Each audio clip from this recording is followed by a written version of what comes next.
Nama kitabnya adalah Bidayatul Hidayah. Bidayatul Hidayah ini merupakan kitab yang dikarang oleh Al-Imam Al-Alim Al-Allamah Hujjatul Islam Abi Hamid Muhammad Ibnu Muhammad Ibni Muhammad Al-Ghazali At-Tusi. Nama kitabnya adalah Bidayatul Hidayah. Apa arti dari Bidayatul Hidayah? Arti dari Bidayatul Hidayah adalah permulaan hidayah. Jadi syarat hidayah sini ada bidayah, ada nihayah. Bidayah sini adalah permulaan, nihayatul hidayah sini adalah akhir dari hidayah. Jadi ada permulaan dari hidayah dan ada akhir dari hidayah. Dan di dalam tradisi kitab-kitab klasik sini, jadi kitab-kitab ulama sini ada tingkatan-tingkatan. Kitab paling dasar disebut sebagai matan. Matan sini maksudnya isi ringkasan dari satu kitab yang dikarang oleh ulama, disebut sebagai matan. Setelah matan ada yang disebut sebagai syarah. Syarah itu penjelasan dari kitab matan tersebut. Jadi pertama ada kitab yang disebut sebagai matan, kemudian ada penjelasan dari kitab tersebut yang disebut sebagai syarah.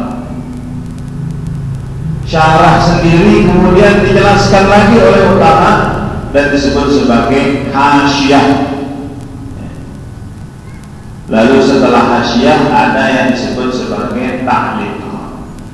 Jadi urutan kitab ulama sini ada matan, syarah, hasyiah, kemudian ta'liq. Jadi ulama sini dalam mengarang kitab saling mengomentari, saling membahas satu sama lain. Misalnya dalam kitab fikih ada yang disebut sebagai matan Ibnu Abi Sujah atau matan Taqrib. Ini kitab fikih dalam mazhab Imam Syafi'i. Ada yang disebut sebagai matan Taqrib. Matan Taqrib dijelaskan lagi oleh ulama yang lain, yaitu Imam Syamsuddin Al-Ghazi menjadi Fathul Qarib. Jadi Fathul Qarib merupakan penjelasan dari kitab matan Taqrib. Begitupun kitab Bidayatul Hidayah ini kemudian dijelaskan oleh ulama yang lain dan dituliskan syarahnya atau penjelasannya. Penjelasan dari kitab Bidayatul Hidayah ini disebut kitab Maraqil Ubudiyah. Apa Maraqil Ubudiyah ini? Jenjang-jenjang tingkatan penghambaan kepada Allah. Nah, kitab Maraqil Ubudiyah merupakan penjelasan dari kitab Bidayatul Hidayah. Ini posisi syarah dengan matan. Matan itu adalah kitab aslinya, syarah itu adalah penjelasannya. Komentar-komentar dari ulama itu dimasukkan ke dalam syarah. Nah, yang mensyarah kitab Bidayatul Hidayah adalah Al-Alim Al-Fadil Al-Syekh Muhammad Nawawi bin Umar Al-Jawi Al-Bantani. Al-Bantani dinisbatkan kepada tempat kelahiran asal beliau, yaitu dari Banten, Jawa Barat. Syekh Muhammad Nawawi Al-Bantani ini banyak sekali menulis syarah atau penjelasan dari kitab-kitab ulama terdahulu. Beliau juga mengarang kitab Nashihul Iman yang berisi tentang nasihat-nasihat di dalam menghadapi hari penghakiman atau hari akhir. Salah satunya beliau juga mengarang kitab Maraqil Ubudiyah. sebagai penjelasan dari kitab Bidayatul Hidayah. Jadi bentuk kitab itu biasanya seperti ini. Yang di dalam adalah syarahnya atau penjelasannya. Yang di luar dari kotak ini adalah matan atau inti isi dari kitab. Seperti ini. Nah, ini ada yang di dalam kotak, ada yang di luar kotak. Yang di dalam adalah syarah atau penjelasannya. Yang di luar adalah inti dari kitab. Supaya nanti kalau misalnya kita mulai membudayakan membaca kitab kuning di Marakit Taklimat sudah mulai bisa dipahami. Nah, kita akan mulai membaca kitab Marakil Umudiyah yang merupakan syarah dari kitab Bidayatul Hidayah. Qala al-musannif rahimahullahu ta'ala wa nafa'ana bi ulumihi fid dharain amin amin ya rabbal alamin.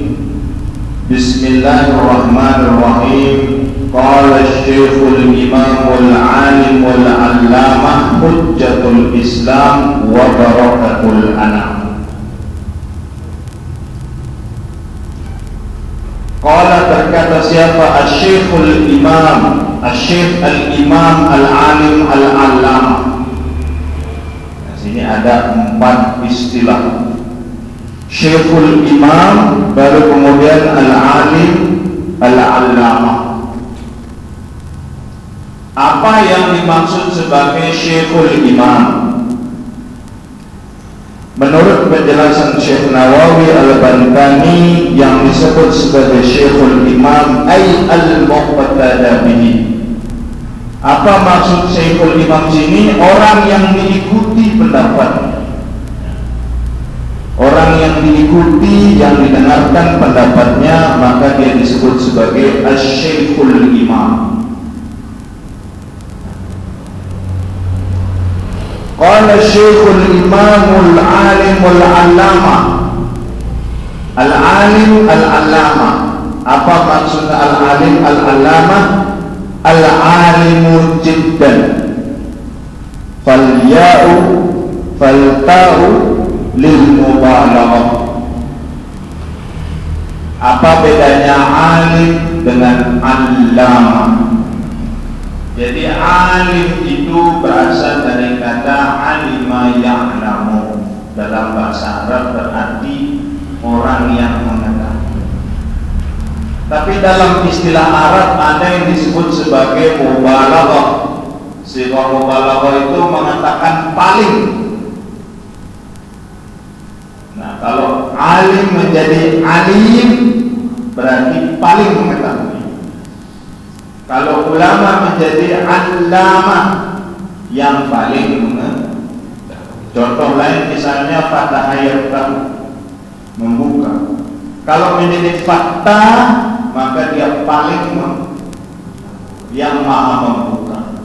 Ya fattah, ya alim, yang maha membuka dan maha mengetahui. Itu merupakan sifat mubalaghah. Mengartikan atau artinya adalah sangat atau paling. Begitupun kalau menggunakan kata al-alimu al-allamah, artinya al-alimu jiddan, yang mengetahui. Hujjatul Islam wa barakatul anam. Ini masih memperkenalkan tentang Imam Al-Ghazali. Jadi Imam Al-Ghazali itu disebut sebagai asy-syekhul imam al-alim al-allamah hujjatul Islam wa barakatul anam. Kenapa beliau disebut sebagai hujjatul Islam? Penjelasan dari Syekh Nawawi Al-Bantani, fal hujjatu man ahata bi aktsari sunnah wa lam yafuthu minha illa al-yasir. Maksud dari hujjatul Islam adalah beliau adalah orang yang melaksanakan sunnah begitu luas walam yafuthu illa al-yasir, dan hanya meninggalkan perkara-perkara sunnah yang remeh saja. Itu maksudnya hujjatul Islam. Jadi selama kehidupan sini isinya adalah melaksanakan sunnah, dan beliau hanya meninggalkan perkara-perkara sunnah itu perkara yang mudah dan remeh saja, maka disebut sebagai hujjatul Islam.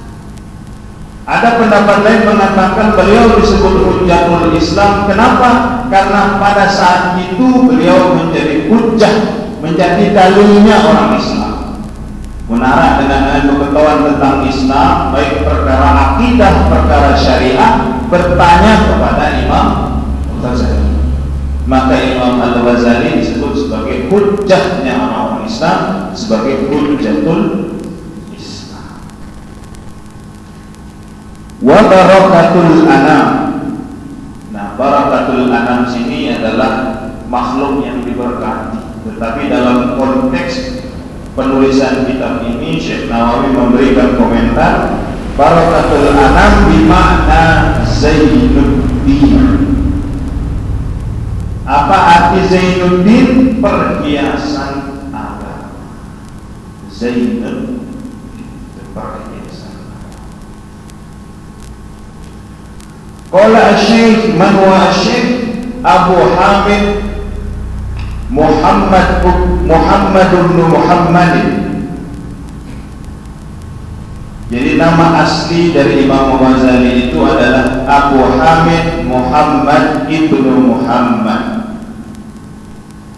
Jadi tradisi orang Arab ini dalam menulis nama dimulai dengan kunyah. Kunyah sini Abu Hamid.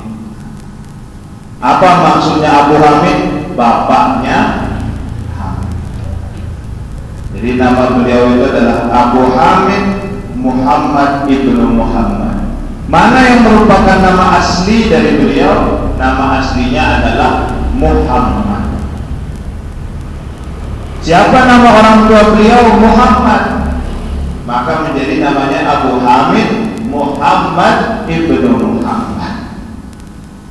Maksudnya adalah si bapaknya Hamid yang namanya Muhammad, dan bapaknya juga namanya Muhammad. Ini repotnya orang Arab begini. Karena dengan itu tidak cukup dengan nama Lord Sayyid. Menganggor anak karena Ahmad, ama Ahmad. Pada barang dengan Arab. Abu Hamid Muhammad bin Muhammad bin Muhammad Al-Ghazali At-Tusi. Wulida radhiyallahu anhu bi Tusin sanata 50 wa 400 wa tuwfiya biha sabihata yaumil itsnain. Jadi Imam Ghazali, Imam Abu Hamid Muhammad ibnu Muhammad Al-Ghazali lahir di sebuah kota yang bernama kota Tus. Ulida bi Tusin sanata 50 wa 400. Lahir pada tahun 450 Hijriah. Wa tuwfiya biha sabihata yaumil itsnain, dan beliau wafat di kota yang sama, yaitu kota Tus, pada hari Senin Rabi'a Asyara Jumadil Akhirah, Senin 14 Jumadil Akhir, sanata 50 wa 500, tahun 505 Hijriah. Jadi beliau lahir itu tahun 450 Hijriah, wafatnya pada tahun 505 Hijriah. Jadi dia umur 55. Umurnya tidak terlalu panjang, tetapi umur yang pendek ini memberikan manfaat. Tidak hanya ratusan tahun, tetapi ribuan tahun memberikan manfaat bagi umat. Umurnya hanya 55 tahun, tetapi karya-karya yang dihasilkan oleh Imam Al-Ghazali itu menginspirasi umat Islam, baik dalam usul fikih, baik dalam tasawuf, baik dalam fikih, Imam Ghazali memberikan pengaruh-pengaruh. Nah, jadi ulama-ulama zaman lain sini tidak panjang umur ini, ada 50, 55. Tetapi usia yang pendek, usia tidak terlalu panjang sini menghasilkan manfaat yang tula zaman, yang berlangsung sepanjang zaman. Ini yang menjadi tauladan bagi kita semua, bagaimana usia kita yang tidak terlalu panjang ini harusnya kita gunakan untuk hal-hal yang bermanfaat. Kita gunakan usia kita untuk hal-hal yang bermanfaat. Bahkan umruhu 55 sanah. Umur beliau adalah 55.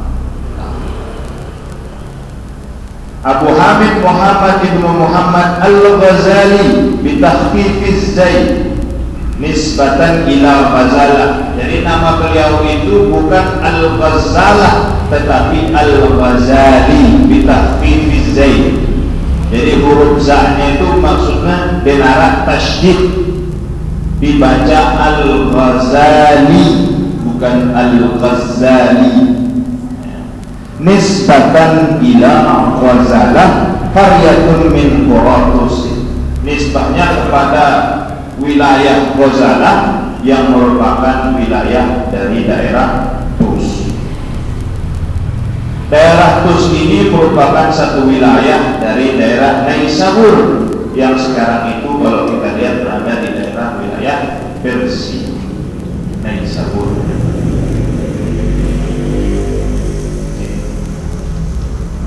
Abu Hamid Muhammad ibnu Muhammad Al-Ghazali At-Tusi qaddasallahu ruhahu wa nawwara dharihahu, amin. Qaddasallahu maksudnya semoga Allah Ta'ala menyucikan apa? Ruhahu, menyucikan rohnya, wa nawwara dharihahu, dan menerangi kuburnya, amin amin ya rabbal alamin. Ini sebagai pembukaan, sebagai muqaddimah dari kitab Bidayatul Hidayah. Alhamdulillah haqqa hamdihi wassalatu wassalamu ala khairi khalqihi Muhammadin rasulihi wa abdihi wa ala alihi wa sahbihi min ba'dihi. Alhamdulillahi ay kullu hamdin lillahi fayadkhulu fihi jami'ul mahamid. Jadi ketika kita memulai segala sesuatu, memulai khutbah, memulai suatu pembelajaran, kita mulai dengan kata alhamdulillah. Apa maksud dari alhamdulillah? Kullu hamdin lillah, segala puja dan puji kepada Allah. Fayadkhulu fihi jami'ul mahamid. Karena sifatnya adalah umum, maka masuk di dalam pujian itu segala macam puja dan puji. Al-mahamid allati zakaraha malaikatul arsh. Misalnya pujian yang diungkapkan oleh malaikat penjaga arsh, wal kursi, dan malaikat penjaga kursi, wa sukkanu atbaqis samawat, dan ucapan puja-pujinya para penduduk langit, wa jami'ul mahamid allati zakaraha jami'ul anbiya min Adam ila Muhammadin alaihi wassalatu wassalam, termasuk puja-pujinya para nabi mulai dari Nabi Adam alaihi salam hingga Nabi Muhammad sallallahu alaihi wasallam. Maka tujuan kita mengucapkan alhamdulillah, kita memulai segala sesuatu dengan memberikan puja dan puji kepada Allah, yang termasuk di dalamnya puja-puji dari seluruh makhluk. Jami'il mahamid, bukan hanya manusia saja, tapi juga puja-pujinya para penduduk langit, puja-pujinya para malaikat kepada Allah Subhanahu wa ta'ala. Wassalatu wassalamu ala khairi khalqihi, salawat beserta salam kepada sebaik-baiknya ciptaan, Muhammadin rasulihi, Muhammad utusan Allah, wa abdihi, dan hambanya, wa ala alihi wa sahbihi, dan bagi para seluruh keluarganya dan para sahabatnya min ba'dihi setelahnya. Ini sebagai muqaddimah. Lalu kemudian amma ba'du, maksud dari amma ba'du sini terjemahan dalam terjemahan Indonesia, maka setelah itu, nah ini maksudnya amma ba'du ini menara khutbah Jumat, amma ba'du fa ya ibadallah, maksud apa? Maka setelah itu fa ya ibadallah, wahai hamba-hamba Allah, ini maksudnya amma ba'du. Biasa dalam kebiasaan orang-orang Arab, setelah amma ba'du harus menggunakan jawab dengan huruf fa. Jadi setelah amma ba'du fa ya ibadallah harus menggunakan fa sebagai jawab. Termasuk di dalam menulis kitab juga dimulai dengan amma ba'du. Amma ba'du fa'lam ayyuhal harisul muqbil ala tibasil ilmi. Fa'lam, maka ketahuilah olehmu ayyuhal harisul muqbil, wahai orang-orang yang bersungguh-sungguh bercita-cita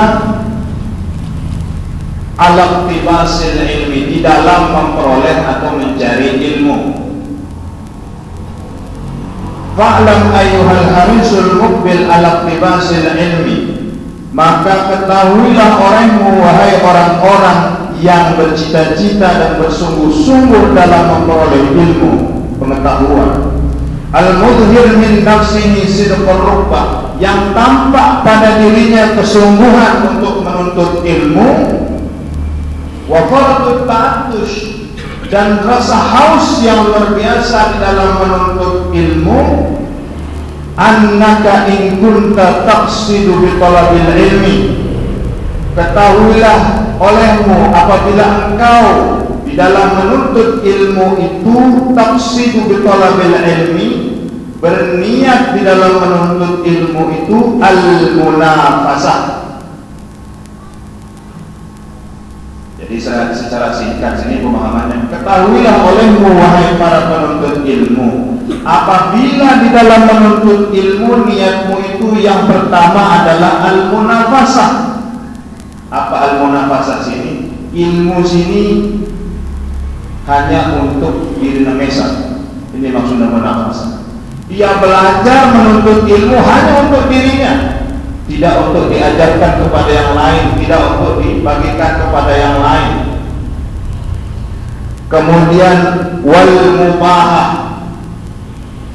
Apa mubahah sini? Ilmu itu dijadikan untuk pamer, ilmu dijadikan untuk berbangga diri, ilmu dijadikan untuk menunjukkan dirinya di antara yang lain.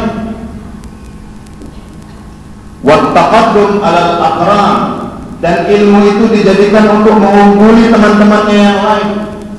Ilmu itu digunakan untuk mengalahkan yang lain. Wastimala tawjuhin nas ilaih, dan ilmu itu dijadikan untuk memanggil orang-orang agar mau mengikuti pendapatnya, mau mengikuti kata-katanya, mau mengikuti dirinya. Wa jam'a khutamid dunia, dan mengumpulkan harta benda dunia.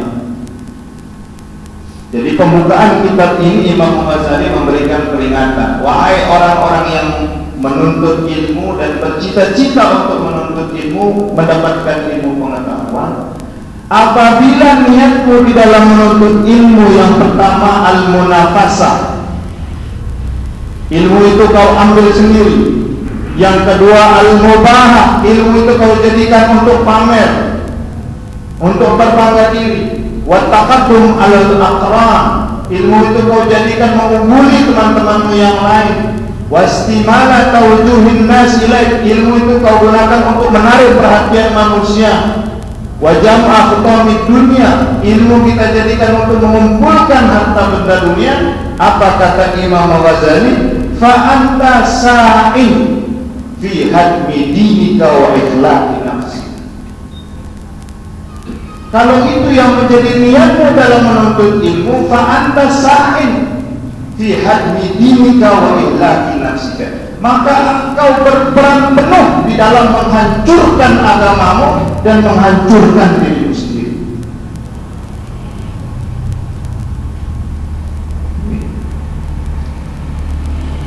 Jadi menuntut ilmu tidak hanya para santri, selaku atas ini penuntut ilmu, guru-guru, para pengurus juga penuntut. Ketika dalam proses kita menuntut ilmu, mencari ilmu, talabul ilmi, niat kita dalam menuntut ilmu adalah al-munafasah, ilmu kita simpan sendiri, tidak untuk diajarkan. Al-mubahah, ilmu kita gunakan untuk pamer, untuk menunjukkan kelebihan diri. Wa taqaddum alal aqran, ilmu kita gunakan untuk mengungguli teman-teman yang lain. Wa istimala wujuhin nas ilaih, ilmu kita gunakan untuk menarik perhatian manusia supaya mau mengikuti kita. Wa jam'a khutamid dunia, ilmu kita gunakan untuk mengumpulkan harta benda dunia. Kalau itu yang menjadi niat kita menuntut ilmu, maka kita termasuk orang yang merusak agama dan merusak diri kita sendiri. Itu kata Imam Al-Ghazali. Jadi niat di dalam menuntut ilmu itu menjadi penting. Jangan sampai kemudian ilmu yang kita dapatkan justru menjadi ilmu yang membuat kita merusak agama kita dan merusak diri kita sendiri. Ini yang menjadi peringatan dari Imam Ghazali. Fa anta sa'in fi hadmi dinika wa ihlaki nafsika. Engkau berperan di dalam merusak agamamu dan merusak dirimu sendiri. Lalu kemudian dilanjutkan oleh Imam Al-Ghazali, wa bai akhiratika bidunyaka. Kalau engkau melakukan itu seakan-akan engkau menjual akhiratmu demi dunia.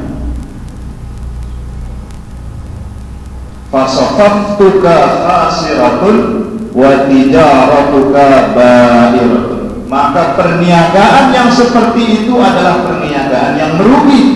Kenapa merugi? Bagaimana kita menjual akhirat yang begitu nikmatnya dengan dunia yang begitu terbatas. Maka itu jual beli yang merugi. Jual akhirat ini terkadang beli dunia.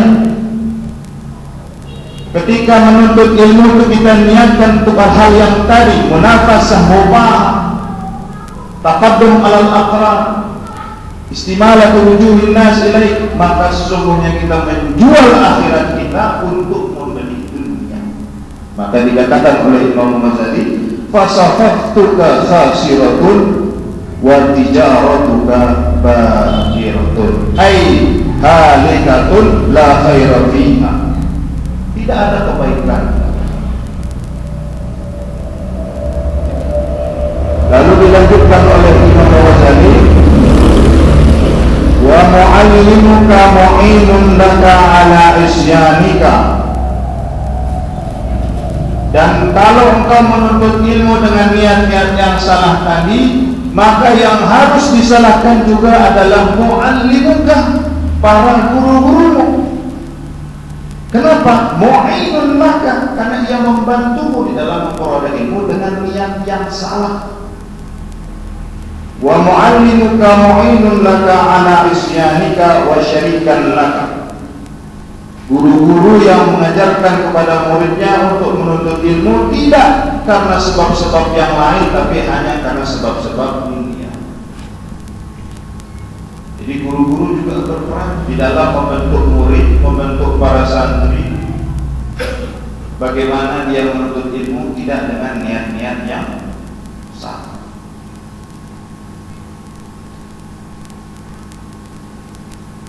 Wa huwa kaba'i sayfin min qati'i tariqin.